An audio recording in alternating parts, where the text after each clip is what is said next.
जय हिंद दोस्तों, कैसे हैं आप लोग। तो magnetism as a relative phenomena आज हम डिस्कशन करने वाले हैं यूनिट 4 पार्ट 2। और ये होगा आपके सेमेस्टर 2 की वीडियोस, सबसे लास्ट वीडियो। यूनिट 4 यहाँ पे कंप्लीट हो जाएगी। आपकी सेमेस्टर 2 की इलेक्ट्रिसिटी एंड मैग्नेटिज्म पार्ट 2 भी यहाँ पे कंप्लीट हो जाएगा। मैं आपको एक क्षमा मांगना चाहता हूँ। ये जो आपको एक्सटर्नल साउंड सुनाई दे रही है फ़ैन की साउंड है। गर्मी के कारण मैं फ़ैन को बंद नहीं कर पा रहा हूँ, इस वजह से आपको थोड़ा एडजस्ट करना पड़ेगा। तो बिना किसी देरी के हम शुरुआत करते हैं अपना magnetism as a relative phenomena. इससे पहले आपको मैकेनिक्स के अंदर एक वीडियो है, लॉरेंस ट्रांसफॉर्मेशन की वीडियो है और टाइम डायलेशन की वीडियो है और लेंथ कॉन्ट्रास्ट, ये दो वीडियोज़ हैं। 10-10, 20-20 मिनट की वीडियोज़ हैं। आप मैकेनिक्स की प्लेलिस्ट में जाइए सेमेस्टर 2 की, वहाँ से देखिए, क्योंकि उन फेनोमेनाज का डायरेक्ट मैं यूज़ करूँगा, उनको बताऊँगा नहीं कैसे यूज़ किया, क्योंकि वो मैं पहले वीडियो के अंदर बता चुका हूँ। तो लॉरेंस ट्रांसफॉर्मेशंस क्या होती है? लॉरेंस ट्रांसफॉर्मेशंस की जो है इक्वेशंस होती है, मैं वो इक्वेशंस यहाँ डायरेक्ट यूज़ करूँगा भाई, बताऊँगा नहीं मैं, ताकि वीडियो लेंथ ही ना जाए।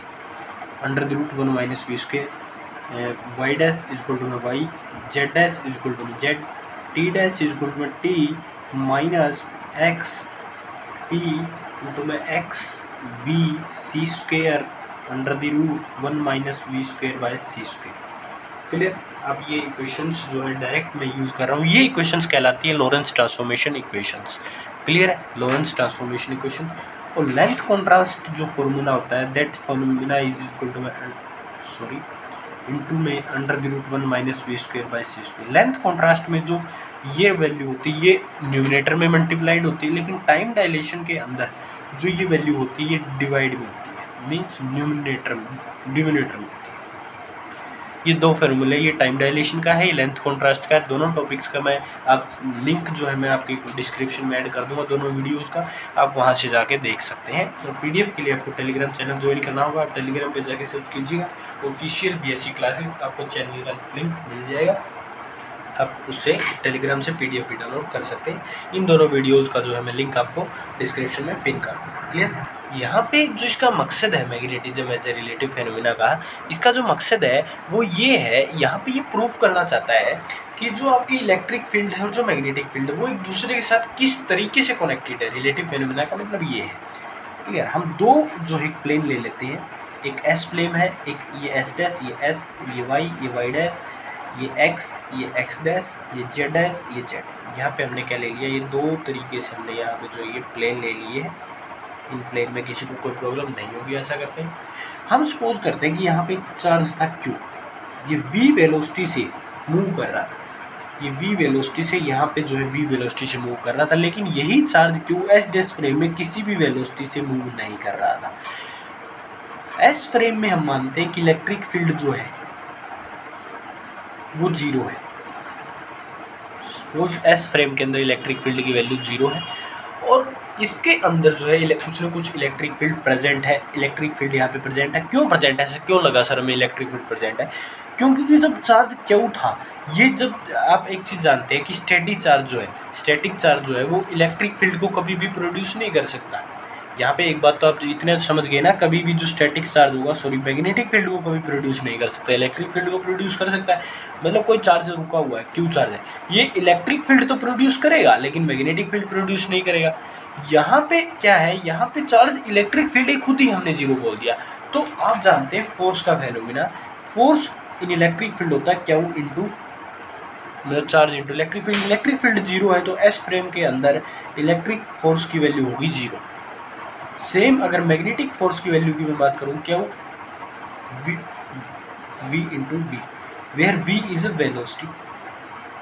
सिंपली अगर यहाँ पे अगर कोई चार्ज मूविंग कर रहा है v वेलोसिटी से, तो कुछ ना कुछ वेलोसिटी भी प्रेजेंट होगी, और वेलोसिटी मूव कर रहा है तो उसके अंदर कुछ ना कुछ मैग्नेटिक फील्ड भी प्रोड्यूस होगा। यस, कोई दिक्कत नहीं। अब अगर हमने सपोज कर लिया कि ये जो चार्ज था ये मूव कर रहा है एक्स एक्सिस में, और जो मैग्नेटिक फील्ड है वो है जेड एक्सिस में, मीन्स अगर मैं इसे ये लिखना चाहूँ, अब इसे प्लेन बदलेगा ना, एक चीज़ का ध्यान रखिएगा, v इंटू बी, जब प्लेन बदलेगा यहाँ से अगर y ले लिया तो आपने कुछ हो रह जाएगा। मैंने इलेक्ट्रिक फील्ड ले लिया एक्स एक्सिस में, मीन आई एक्सिस में, इनटू इलेक्ट्रिक फील्ड मैंने किस में लिया, एक्स एक्सिस में, जो वेलोसिटी है वेलोसिटी इस एक्स एक्सिस में, और मैग्नेटिक फील्ड किस में, जेड एक्सिस, मतलब के ध्यान से इस चीज़ को समझ के चलना कि मैग्नेटिक फील्ड जो इस डायरेक्शन में है, वेलोसिटी पार्टिकल की इस डायरेक्शन में है, तो n2j कंपोनेंट क्या होता है?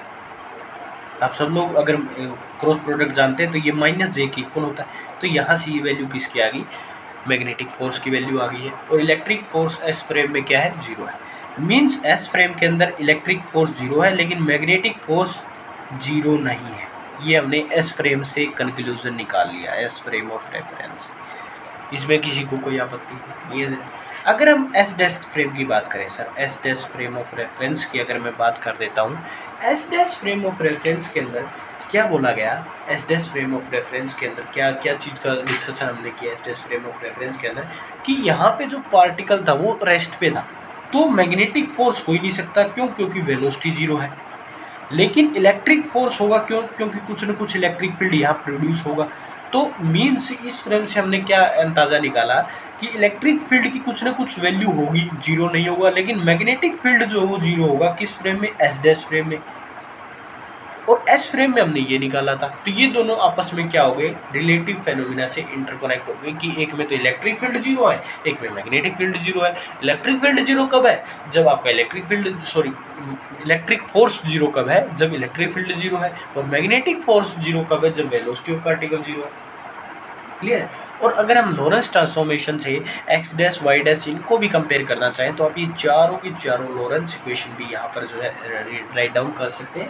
सिंपली कि अगर आप बताना चाहें किसी पार्टिकल का जो टाइम होगा वो t minus v x by c square under the root 1 minus v square by c square होगा with the help of Lorentz transformation equation. अगर लेंथ पूछी जाए तो x dash is equal to max minus v t under the root 1 minus v square by c square. ये कैसे आई? ये आपको link मिलेगा वीडियो का डिस्क्रिप्शन में, वहाँ जाइए, वो देखिए, आपको पता चल जाएगा कहाँ से आई है। ये टॉपिक था magnetism as a relative phenomena.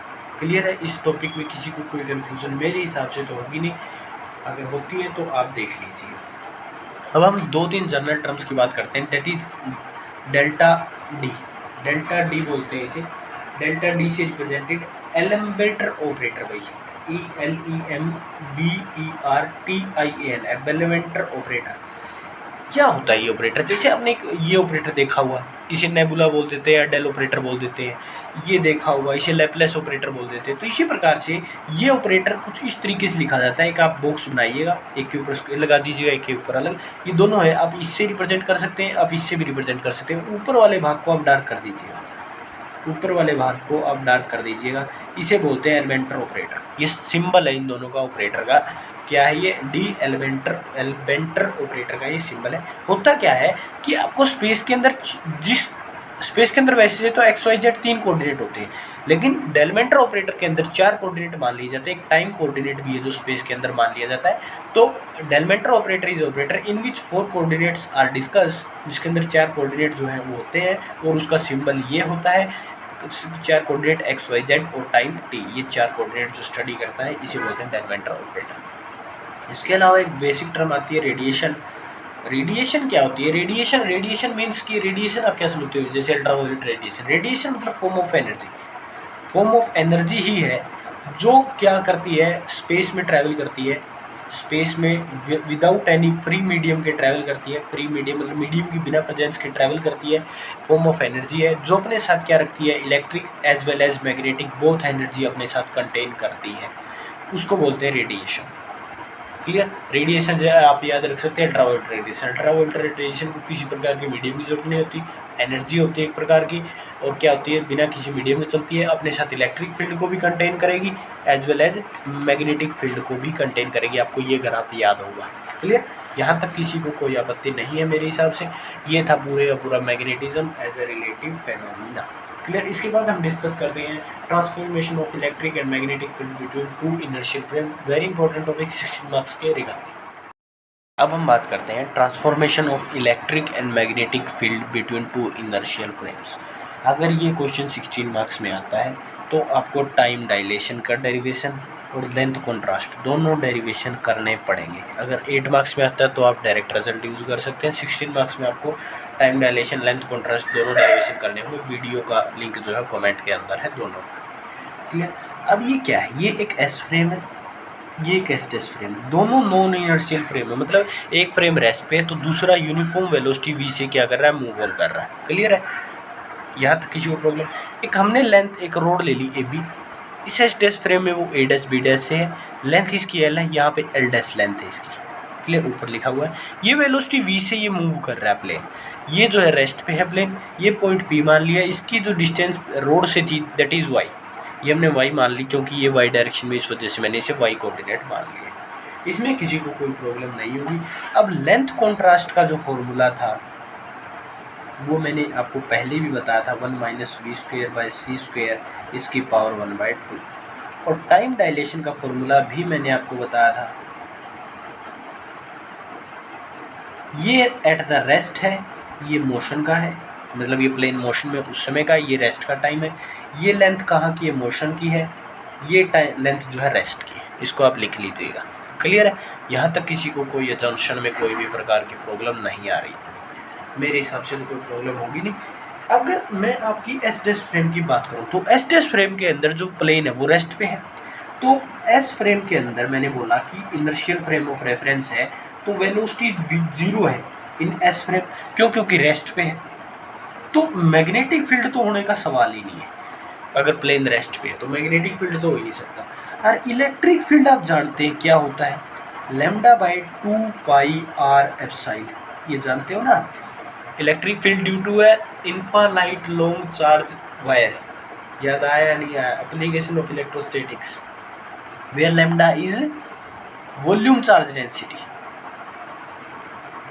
Volume charge density, sorry volume charge density, linear charge density, linear charge density. Clear है, यहाँ तक मेरे हिसाब से किसी भी को कोई प्रॉब्लम नहीं होगी। ये फॉर्मूला मैंने डायरेक्ट यूज कर लिया। यहाँ आर का काम कौन कर रहा है, वाई, क्योंकि यहाँ लेंथ कितनी है 2πε, और वाई यहाँ क्या लेंथ, लेंथ को आर तो क्या रिप्रेजेंट करता है, लेंथ को रिप्रेजेंट करता है, तो यहाँ पे तो वाई लिया गया, तो मैंने वाई ले लिया। तो इसी इलेक्ट्रिक फील्ड को अगर मैं देखूँ किस में, एस डैश फ्रेम में, एस डैश फ्रेम में अगर मैं इलेक्ट्रिक फील्ड देखूँ तो ई और ई डैश हो जाएगा, लैम्डा डैश हो जाएगा, 2πε वाई डैश हो जाएगा। इसमें तो किसी को प्रॉब्लम नहीं है, एप्सिलॉन नॉट है, ये मीडियम के लिए नहीं है, वैक्यूम के लिए लिया गया, ई डैश कोई प्रॉब्लम नहीं सर।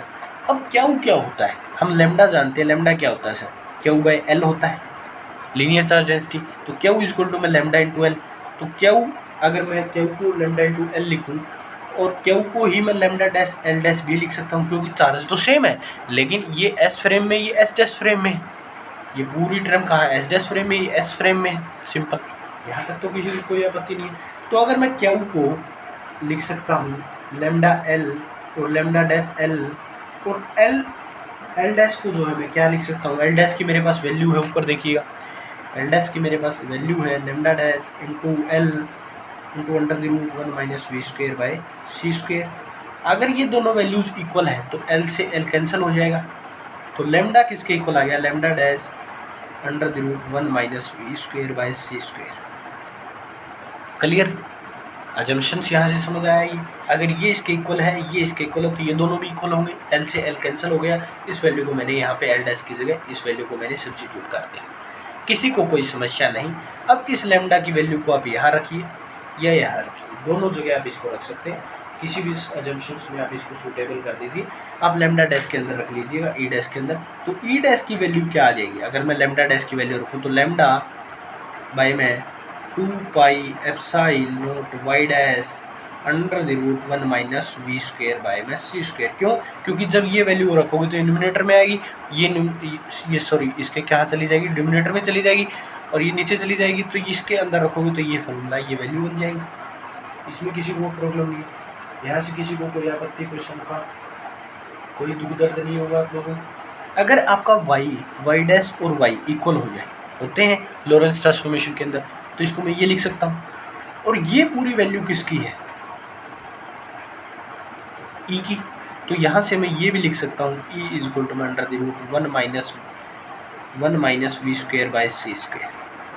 तो यहाँ से आपको क्या पता चला, फर्स्ट पॉइंट आपका क्या आता है कि electric field work as dilation, dilation मतलब कम होगी वैल्यू, ज़्यादा नहीं होगी। देखो अगर किसी भी चीज़ को, अगर मैं देखो, एक तो 20 को मैं डिवाइड करता हूँ 5 से, तो वैल्यू आएगी 4। एक 20 को मैं मल्टीप्लाई करता हूँ 5 से तो वैल्यू आएगी 100। तो ज़्यादा कौन सी हुई 100 और कम कौन सी हुई 4। तो जो कम होती है उसको डायलेशन बोलते हैं, जो ज़्यादा होती है उसको लेंथ कॉन्ट्रास्ट बोलते हैं। ये बिल्कुल सिंपल से सिंपल भाषा में था। क्लियर? तो यहाँ से आपको जंक्शन क्लियर हो गया होगा कि इलेक्ट्रिक फील्ड की जो वैल्यू हो वो क्या आएगी, डायलेशन होगी, कम होगी एस से जब एस डैश फ्रेम के अंदर जाएगा। तो जब भी आपका दो इनर्शियल फ्रेम के अंदर पूछा जाए कि इलेक्ट्रिक फील्ड की वैल्यू में डायलेशन होगा या कॉन्ट्रास्ट, तो डायलेशन होगा। वो मैंने प्रूव कर दिया इस प्रोसेस के जरिए। सिमिलरली अगर हम मैग्नेटिक फील्ड देखें तो बी एस फ्रेम में तो 0 था, तो एस डैश फ्रेम में क्या आएगा। जनरली एक रोड के लिए जो मैग्नेटिक फील्ड होता है आप जानते होंगे mu i upon 2 pi r, ये फॉर्मूला होता है। म्यू आई 2 पाई आर ये फॉर्मूला होता है किसके लिए, for a rod, magnetic field के लिए, रोड के लिए। ये फर्स्ट सेमेस्टर में सारी एप्लीकेशन मैंने डिस्कस की, यहाँ नहीं पता तो आपको डायरेक्ट याद रखिएगा। बी डैश के लिए आई डैश करंट हो जाएगा 2 म्यू, और आर का वर्क कौन कर रहा है, वाई वर्क कर रहा है। यहाँ तक किसी को क्वेश्चन का कोई दुविधा नहीं। अगर मैं इसको वाई डैश भी लिख लूँ तो भी वाई बन जाएगा ये, क्योंकि चेंज नहीं हो रहा, तो मैंने वाई ही लिख लिया इसको सिंपल, ताकि कोई कंफ्यूजन ना आए। अब यहाँ पे एक वैल्यू आपको याद रखनी होगी कि इलेक्ट्रिक फील्ड जो है वो इक्वल होता है lambda charge density into v, where v is velocity. V किसको डिनोट कर रहा है, वेलोसिटी को डिनोट कर रहा है। ये आपको जो है टर्म बेसिकली थोड़ी सी ये टर्म याद ही रखनी पड़ेगी, सिंपल इसको आप याद रखिए, वी वेलोसिटी। अगर मैं इस वैल्यू को यहाँ यूज़ करूँ तो बी डैश क्या आ गया, mu lambda dash v 2 pi y आ गया। अब लैम्डा डैश की तो आप वैल्यू जानते हैं, कहाँ गई, ये रही लैम्डा डैश की वैल्यू। तो यहाँ से लैम्डा डैश की वैल्यू अगर आप पुट करेंगे तो 2 pi mu naught lambda v 2 pi y under the root 1 minus v square by c square. कोई दिक्कत नहीं। अब इसी वैल्यू को मैं क्या लिख सकता हूँ, अगर मैं इस वैल्यू को आई नोट लिख रहा हूँ तो आई क्या होगा, लैम्डा इंटू वी होगा। तो यहाँ क्या रिप्लेस कर दो आप, म्यू इंटू आई रिप्लेस कर दो, 2 pi y under the root 1 minus v square by c square होगा। अब ये पूरी वैल्यू किसके इक्वल है, बी के इक्वल है, under the root 1 minus v square by c square. तो एस से जब एस डैश के फ्रेम के अंदर कोई भी मैग्नेटिक फील्ड जाएगा, इलेक्ट्रिक फील्ड जाएगा, तो उसके अंदर फिनोमिना कौन सा होगा, डायलेशन का होगा। ये हमने यहाँ से जो है बेसिकली प्रूव कर दिया है। इलेक्ट्रिक फील्ड भी प्रूव कर दिया, मैग्नेटिक फील्ड भी प्रूव कर दिया कि दोनों के दोनों डायलेशन का फेनोमिना ही शो आउट करेगा। अब एक टर्म और इसके अंदर बचती है जिसके ऊपर हम बात करेंगे, जर्नल ही टर्म है, छोटी सी टर्म है। एक छोटी सी टर्म की हम बात करते हैं, that is electric dipole radiation. Dipole radiation पूछी जा सकती है, 2 मार्क्स में इसलिए बता रहा हूँ। Electric dipole radiation, dipole moment क्या होता है। डाइपोल मोमेंट अगर आप लोगों ने पढ़ा होगा कभी भी, अगर आपने स्टडी किया होगा डाइपोल मोमेंट, तो होता क्या है, 2Q इंटू L, जानते हो ये क्या होता है डाइपोल मोमेंट। अगर मैं Q को ले लूँ, Q not into cos omega T, suppose मैंने ये मान लिया किसी भी टाइम के लिए, और लेंथ L ले ली, लेंथ को मैंने क्या ले लिया, L ले लिया। वैसे मैंने जो नोट्स दिए उसमें डी सपोज कर दिया है, लेकिन आप कोई दिक्कत नहीं, आप एल सपोज कर लो, एल सपोज कर लो, एम सपोज कर लो, एल सपोज कर लो, एल उसको रिप्रेजेंट कर दो, बस वो एल है क्या, ठीक है। तो यहाँ से जो पी आएगा आपके पास वो q naught cos omega t आ जाएगा। ओमेगा टू मैंने फेज के लिए रिप्रेजेंट कर दिया ताकि फेज भी आ जाए साथ में, फेज भी। तो ये क्या आ गई, इलेक्ट्रिक डाइपोल मोमेंट आ गई। ये क्या आ चुकी है आपके पास जो वैल्यू आई है, this is known as electric dipole moment. और ये डायरेक्शन होती है जेड एक्सिस, क्यों, क्योंकि ये दोनों की क्या है, क्रॉस प्रोडक्ट, मतलब इसके भी परपेंडिकुलर, इसके भी परपेंडिकुलर, तो दोनों के परपेंडिकुलर एक्सिस जेड एक्सिस। ये थी आपकी इलेक्ट्रिक डाइपोल मोमेंट। सिमिलरली अगर मैं आप लोगों के साथ शेयर करूँ मैग्नेटिक डाइपोल मोमेंट, 2 मार्क्स में ये पूछे जा सकते हैं भाई, दोनों के बीच में डिफरेंस पूछा जा सकता है मैग्नेटिक डाइपोल मोमेंट और इलेक्ट्रिक डाइपोल मोमेंट के अंदर। तो आई जो एम होता है, आई इंटू ए होता है, और अगर मैं आई को सपोज कर लूँ आई नॉट कोस ओमेगा टी और इंटू ए, तो ये वैल्यू आपकी किसकी आ गई, आई इंटू ए को मैं एम नॉट लिख देता हूँ कोस ओमेगा टी, और डायरेक्शन इसकी क्या आएगी, जेड एक्सिस। दोनों की डायरेक्शन क्या आती है, जेड एक्सिस। यहाँ तक किसी को कोई प्रॉब्लम नहीं है। एम नोट क्या रिप्रेजेंट कर रहा है, मैक्सिमम डाइपोल मोमेंट। सिमिलरली आप इसको भी लिख सकते हो, कोई बड़ी बात नहीं कि कोई सोचे इसको नहीं लिख सकते। P is equal to p naught cos omega t cos omega t into z, ये लिख सकते हो। क्यों? क्योंकि क्या वो इंटू एल क्या बन गया, पी नोट बन गया। क्लियर है? तो electric dipole moment, magnetic dipole moment आपके क्लियर है। तो इसी के साथ भाई सेमेस्टर 2 का इलेक्ट्रिसिटी एंड मैग्नेटिज्म पार्ट 2 का सिलेबस होता है कंप्लीट। फर्स्ट ईयर का complete syllabus electricity and magnetism का अपलोडेड है। आप अपने दोस्तों के साथ शेयर कीजिएगा, जो नए स्टूडेंट आए उनके साथ भी शेयर कीजिएगा। मिलते हैं नए वीडियो के साथ, तब तक के लिए ओके बाय, टाटा, जय हिंद, जय भारत।